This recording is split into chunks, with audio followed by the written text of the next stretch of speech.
Europe में छिड़ेगा महायुद्ध और रूस की मदद करने के लिए जंग में कूदा बेलारूस, पर नाटो ने ये कह दिया हम सबको देख लेंगे। जानेंगे यूरोप में क्या चल रहा है। पर इन सब के बीच में यूरोप का ही एक देश पोलैंड आया कि भारत बिल्कुल सच कह रहा है, भारत के बचाव के लिए आगे आया। जानेंगे क्या कुछ चल रहा है यूरोप में, आइए जानते हैं इन खबरों को विस्तार से। रूस यूक्रेन की लड़ाई अब एक अलग ही रूप ले रही है। यूएनएससी में हमने देखा कि किस तरीके से अब ये मामला और भी ज्यादा गहराता जा रहा है। रूस के कई देश भी हैं जो साथ आ रहे हैं, कई देश हैं जो थोड़ी दूरी बना रहे हैं, पर बेलारूस जो कि काफी नजदीक माना जाता है और बेलारूस के तानाशाह लुकाशेंको ये भी पुतिन के बहुत नजदीकी माने जाते हैं, इन्होंने भी अब ये घोषणा कर दी है कि बेलारूस अपनी सेना भेजेगा रूस में। और सिर्फ इतना नहीं, लुकाशेंको ने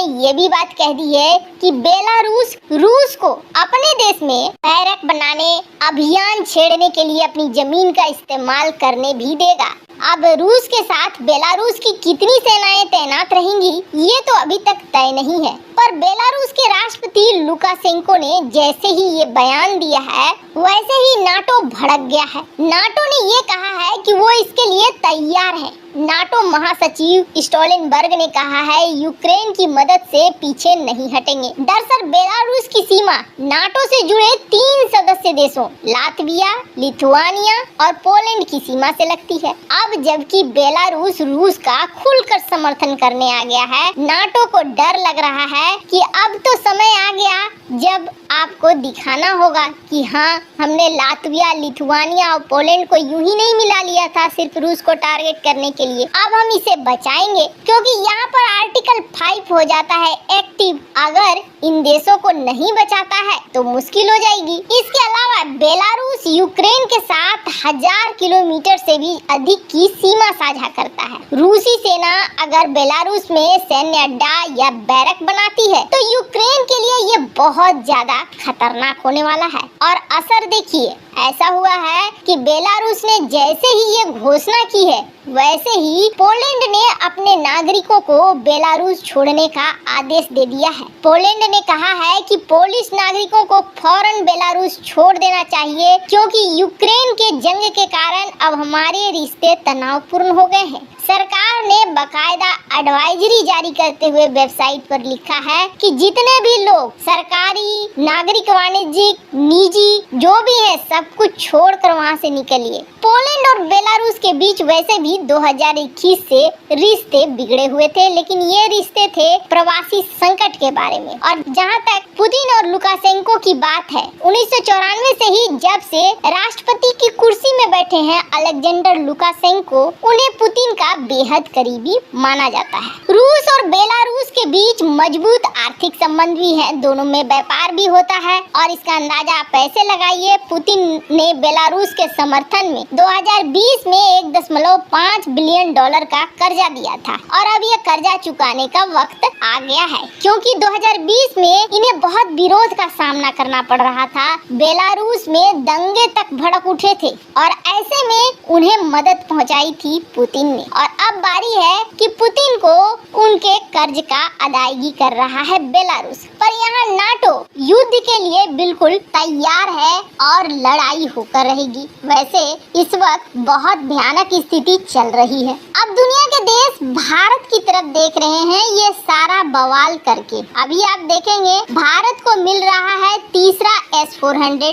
नवंबर महीने तक भारत को तीसरा S-400 मिल जाएगा। इस बात को लेकर फिर चिल्लम चिल्ली मचेगी और फिर पश्चिमी दुनिया भारत को कहेगी कि नहीं, एक तरफ रूस तबाही मचा रहा है, दुनिया को डरा रहा है और आप हथियार खरीद रहे हो। लेकिन अमेरिका ने भारत के पास क्या विकल्प छोड़ा है? अमेरिका भारत के दुश्मन पाकिस्तान को तैयार कर रहा है और तैयारी भी जबरदस्त चल रही है, जिसकी वजह से भारत को भी तैयार होना होगा। इसलिए भारत अपनी तैयारी कर रहा है, ये यहाँ साफ साफ दिख रहा है। पर पश्चिमी देश भारत के ऊपर दबाव बनाने से पीछे नहीं हटते हैं। पश्चिमी देशों ने लगातार इस बात को लेकर गुस्सा दिखाया है कि भारत का झुकाव रूस की तरफ है। भारत ऊर्जा खरीद रहा है रूस से और ये रूस को बड़ी मदद मिल रही है, लेकिन महंगे एनर्जी, महंगे पेट्रोल डीजल खरीदने से भारत का कौन सा भला हो जाना है। इसके बावजूद जब राष्ट्रपति पुतिन से पीएम मोदी मिले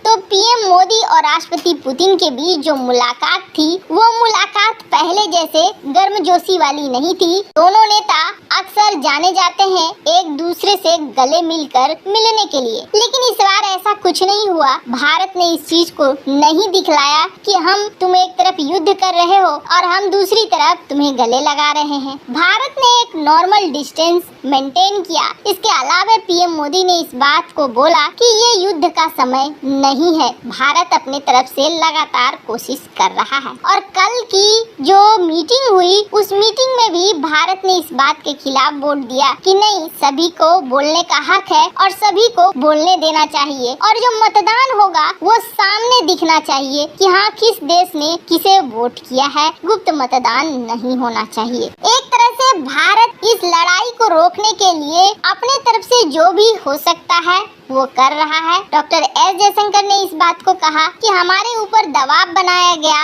रूस से बात करने के लिए। हमने रूस से बात भी की, लेकिन किसी युद्ध को रोकना है, चलाना है, क्या करना है, ये तो उस देश के हाथ में है। अब ऐसा तो नहीं है कि भारत रूस को चलाता है। रूस जो चाहेगा, जो मर्जी चाहेगा वही करेगा। भारत तो कह ही सकता है, उससे ज्यादा तो कुछ नहीं कर सकता है। अब अगर पुतिन ने ठान ही लिया है कि नहीं सब कुछ तबाह होगा अगर यूक्रेन नहीं मान रहा है, यूक्रेन को भी हाल में भारत ने ये कहा कि वो मध्यस्थता करने को तैयार है, इस युद्ध को रुकवाने की कोशिश करने के लिए तैयार है। यूक्रेन ने ये कह दिया कि ये युद्ध तभी रुकेगा जब रूसी सेनाएं पूरा क्षेत्र छोड़कर वापस जाएंगी। तो ये यूक्रेन का फैसला है। भारत जबरदस्ती न तो यूक्रेन के साथ कर सकता है और न रूस के साथ कर सकता है। इस बात को भले अमेरिका न माने, यूरोपीय देश न माने, लेकिन एक यूरोपीय देश निकलकर सामने आया है और ये यूरोपीय देश कोई और नहीं बल्कि पोलैंड है। पोलैंड ने इस बात को कहा कि भारत ने अपने तरफ से बहुत कोशिश की है और ये सबसे बड़ी बात है कि भारत कोशिश कर रहा है। मानना न मानना रूस के हाथ में है और हम लोगों को भारत के इस मूव को अप्रिशिएट करना चाहिए। हाँ, भारत कोशिश तो कर रहा है। पीएम मोदी की बात दुनिया भर में सुनी भी गई कि ये समय युद्ध का समय नहीं है। ये पहली बार है जब पोलैंड के एम्बेसडर सामने आए और सामने आकर उन्होंने इस बात को कहा। हालांकि यूरोप इस वक्त एक बड़े युद्ध की आंच झेलेगा, इसका लग रहा है जैसे पूरा का पूरा प्रोग्राम तय हो चुका है। वैसे आपको क्या लगता है, पोलैंड ने बिल्कुल सही कहा या नहीं? कमेंट कर अपनी राय जरूर बताएं। जल्द मिलते हैं अगले वीडियो में नई खबर के साथ।